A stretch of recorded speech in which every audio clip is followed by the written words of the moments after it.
Hi, this is Dr. Connie with Mind Your Health podcast. And today I wanted to bring a twist or an angle or a different way to start thinking about your diet patterns and start to think about incorporating yoga and meditation, and to explain to you further why yoga and meditation is helpful for you to have and improve your nutritional state, if you will. No matter what your goals are, whether it be to lose your weight, get rid of gut issues or any symptoms, or use food as medicine, sometimes we forget the layers of ourselves that is required to fully be aligned with the foods that we take in. Because at the end of the day, it's all about that integration between yourself with the food. It's an exchange. And it's an energy exchange, which means being mindful through the process of eating.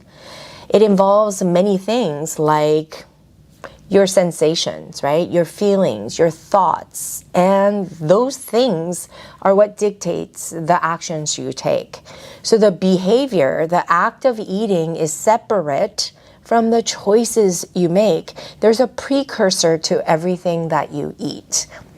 So one thing that I've noticed recently is when I scroll through Instagram feeds, especially during the time when I'm hungry or it's a late night and I'm like craving something and I'm trying to mindlessly scroll through, there's a lot of new and creative ideas and menus that they're making, and there's a lot of ASMR videos on the eating things, right? And so I get intrigued by all the foods and I'm like, oh my gosh, I've never thought to eat that. And so because my senses pick it up visually, I start to salivate. And I'm like, I crave that. And then I find myself the next day, I'm like, all right, kids, let's go have this today. This is what I'm craving. But then I have to stop and wonder, did that craving come from my body, or was that from an external influence? So I want that to sit with you as we start to uncover those things and aspects of ourselves that actually keep us from keeping with the routines of the so-called diet, or if you're one of those people who can't stick to a diet long enough to see the results. And at the end of the day, what ends up happening over and over again in my career as a dietitian is that oftentimes, most of us, we start to blame ourselves. We start to have negative talk going on the inside. And this is where yoga and meditation comes in to really uplift and redefine and reframe these sort of scenarios in a way where it makes perfect sense when you can regulate and have self-control. But here's the thing, you can't change something you're unaware of. And why yoga and meditation is so good for eating habits and developing new habits that are conducive to your health is because it brings self-awareness, right? Self-awareness as well as body awareness to who you are and how you're physically feeling at the moment, the symptoms, right? The 3D body, how it feels. It might be tight around the middle. Ooh, I ate that and I'm bubbly in the tummy.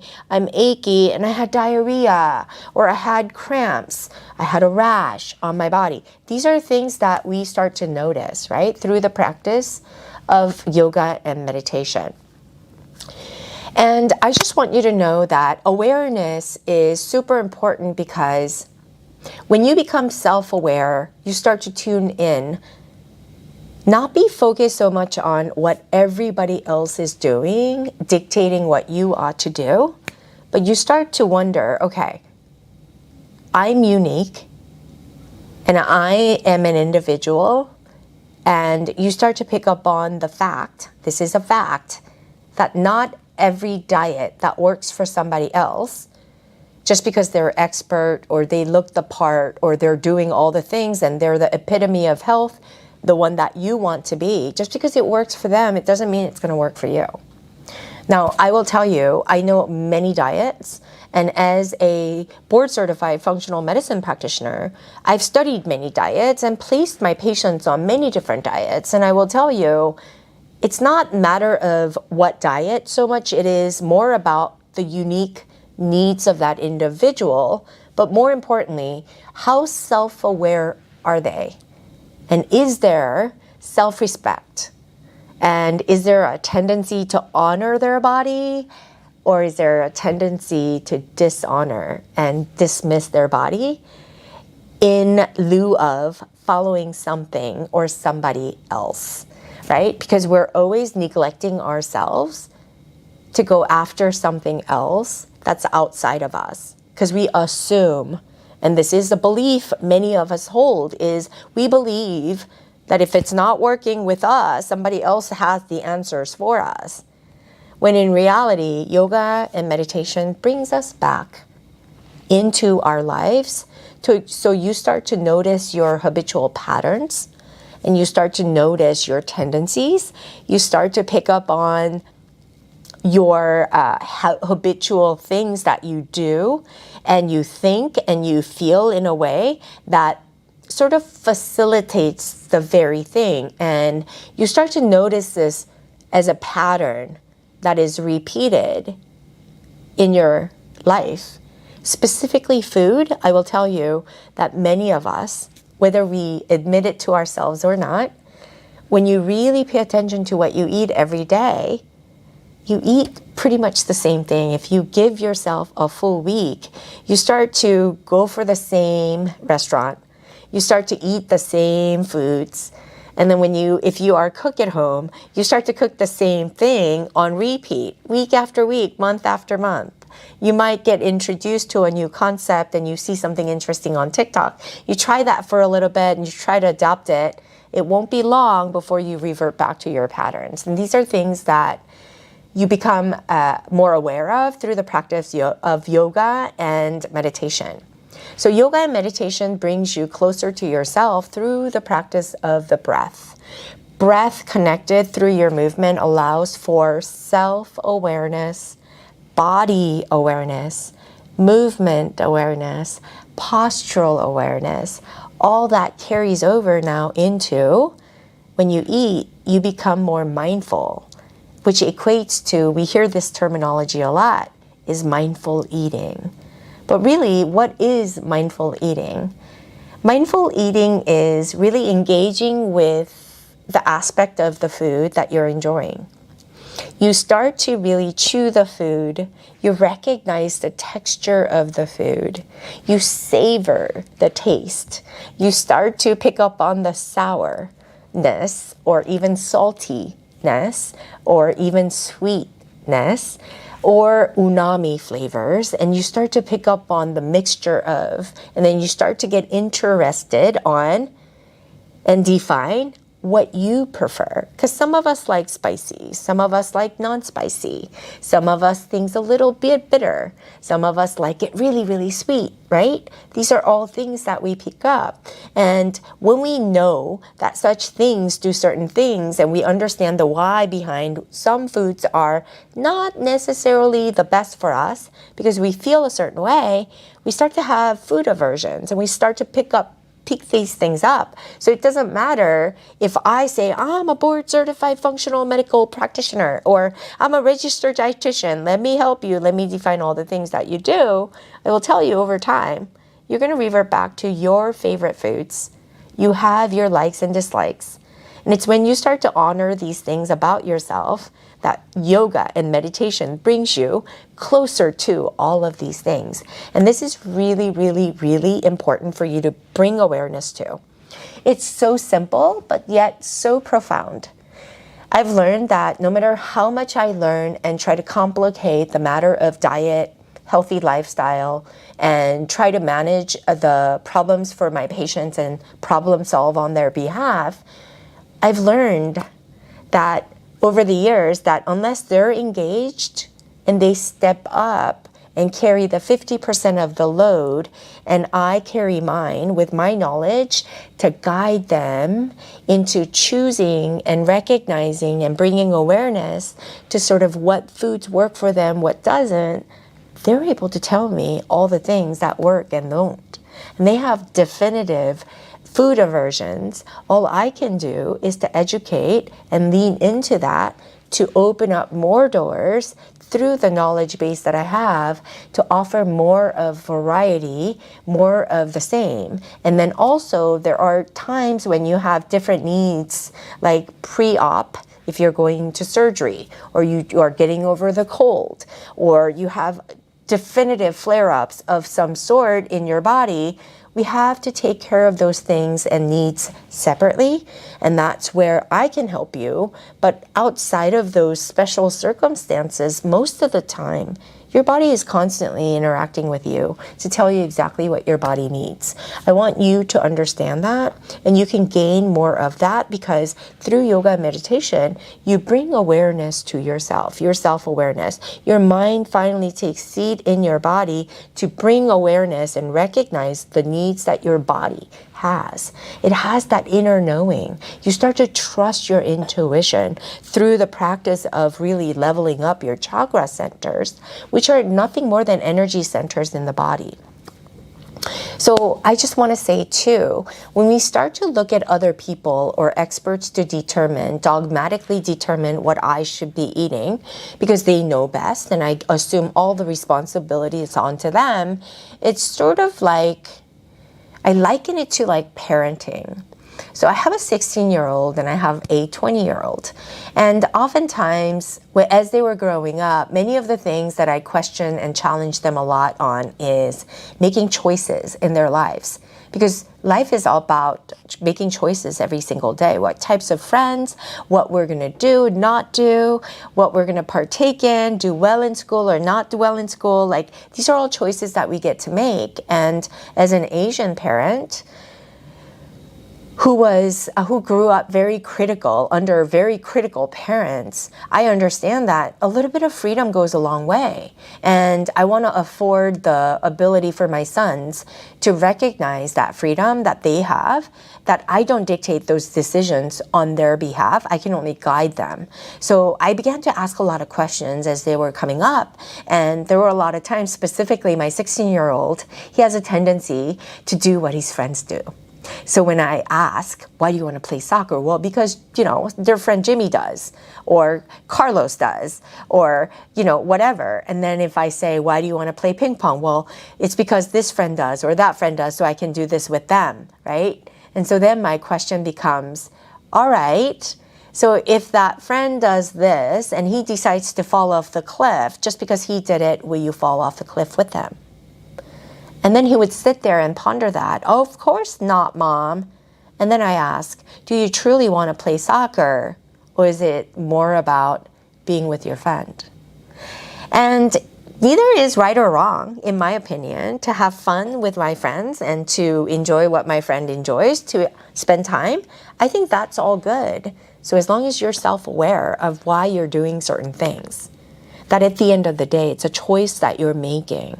And I want my sons to be clear in the same way that I want you to be clear about the choices that you're making in your own life every day to dictate this or that or this. It's all you. But are you listening to your body? That's the big question, right? Another example that I can give you is oftentimes a lot of patients will come in. Well, my doctor said I have to take this medication. Oh, I'm not so sure about this. And my doctor didn't tell me about this diet. I'm not sure if he knows anything about the diet. And I will tell you, doctors mainly don't know about the diets, let alone specialized diets like mine. It's very ethnic in nature. I love Korean food. They don't know much about my soybean pastes.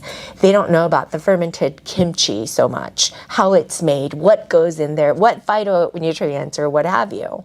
And so I can't possibly let him dictate what I can or cannot have. That means I strip myself of my identity, and that's not going to work. It's that we can only study so much in medical school. And medical school is mainly about like the medications. While that's on tangent, coming back to the food itself, think of another way. So my home, I tend to be really, really cold, right? And so we keep my home a certain temperature. And as I noticed when I teach at my studio here, there are many women that come to my class, and sometimes some of them are going through menopause. And you know what? When that hot flash hits and you're sweating it and you're working out, it just hits you like right in the face.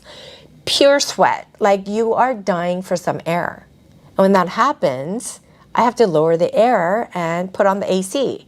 And then there's other people after the class, they'll come up to me and say, that was just too cold. I want to be able to sweat. I have a hard time sweating because I'm always cold. So can you not put down the temperature?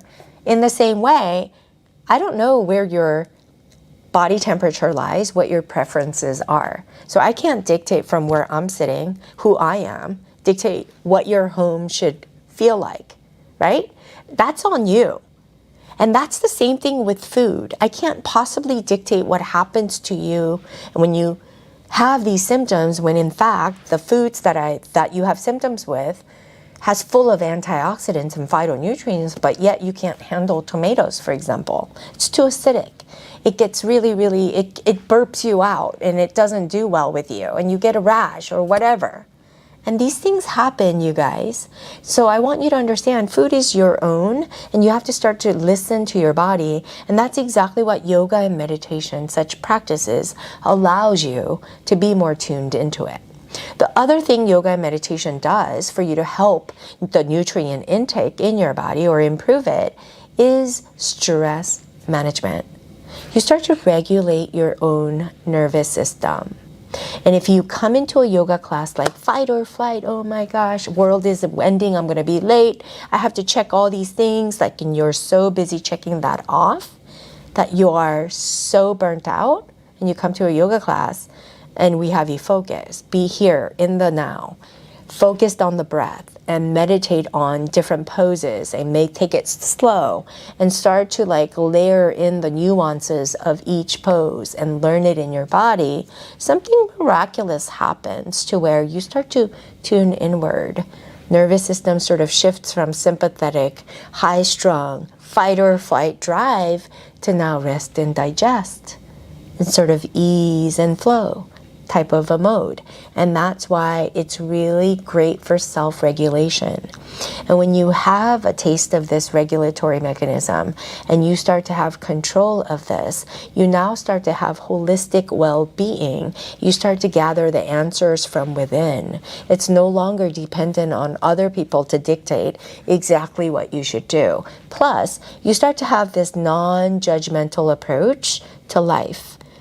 You don't bring opinions or judgments to anything. You become open to the possibilities and you start to embrace and empower yourself. And then that becomes the energy you bring everywhere you go, and you start to attract the like-minded people into your life. The last thing that yoga and meditation really does, it supports your digestion through the nervous system regulation, as well as to open up the ability of your gut muscles to move through the movements, like really binding and tightening and loosening with the twists and different movements. It starts to work the peristalsis, which is the natural muscular contractions of your gut. And don't be surprised if you, after a yoga session, you have a nice cleansing bowel movement. That's not uncommon because it facilitates the vagal nerve response. It does a number on your cranial nerve to open up the gut to brain, the third eye interaction, and you start to trust in that without knowing. You have this internal knowing going forward, all about life, and you ease into everything that you do. So I want to invite you to try yoga and meditation in this context, because we believe that functional yoga medicine, context by which you practice yoga, is also important. So I want you to, or invite you to come find me on my YouTube channel, drconniechung.com, as well as to pay attention to your thoughts, your eating patterns, your feeling patterns, and your habit patterns. Pay attention to the body sensations that it's giving you. The feedback mechanism isn't other people and watching what other people do. It becomes more about you and how your body is responsive to the foods that you consume before, during, and after. And you can find that gift through the practice of yoga and meditation. I do hope this was insightful. I would love to know your thoughts. Follow me for more on Dr. Connie Chung at Instagram, TikTok, and YouTube, as well as to subscribe to my podcast, Mind Your Health, available pretty much everywhere podcasts are played. I will see you guys all next week. Thank you.